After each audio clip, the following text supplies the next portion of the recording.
ٹھیک ہے. یہ 17 رکعت نمازیں فرض ہیں میرے صاحب کی یہی رائے ہے یا اس کے علاوہ زیادہ بھی ہیں یا کم ہیں؟ نیز یہ کہ سنتیں اور نوافل بھی ہیں کہ نہیں ہیں؟ اچھا جی مجید احمد صاحب. وہ پوچھنا یہ چاہتے ہیں کہ جو نماز کی رکعات یا نماز کی جو تفاصیل ہیں وہ میرے صاحب کے نزدیک بھی وہی ہیں یا اس میں کچھ اختلاف ہے گویا جماعت کے نزدیک؟ صرف نماز کی بات نہیں، میرے صاحب نے آ کے اس اسلام کو قائم کیا جو نبی کریم صلی اللہ علیہ وسلم لے کے آئے تھے، قرآن کریم کی روشنی میں جو نبی کریم صلی اللہ علیہ وسلم نے اسٹیبلش کیا، اس میں سرے منہ کو فرق نہیں ہے، نہ کوئی کمی نہ بیشی. چنانچہ نماز بھی وہی، قرآن بھی وہی، روزہ بھی وہی، زکوٰۃ بھی وہی، سب کچھ وہی. اس میں کسی قسم کا سرے منہ فرق نہیں ہے. وہی اسلام آپ نے آ کے دوبارہ اس کا احیاء کیا ہے جو نبی کریم صلی اللہ علیہ وسلم کا اسلام تھا.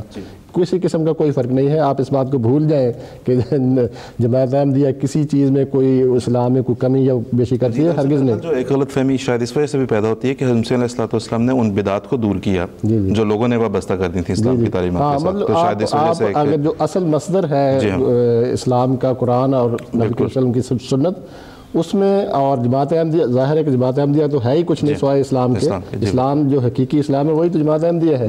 تو اس میں کوئی کسی قسم کا کوئی فرق نہیں ہے. وہی نماز ہے، وہی باقی ساری عبادات ہیں، وہی سارے عقائد ہیں.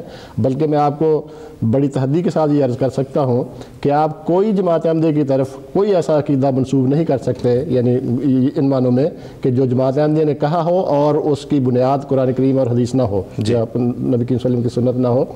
جماعت احمدیہ نے اپنی طرف سے ایک لفظ بھی نہیں کہا. جی بالکل ٹھیک ہے. کسی بھی موضوع پر. جی ٹھیک، جزاک اللہ. اب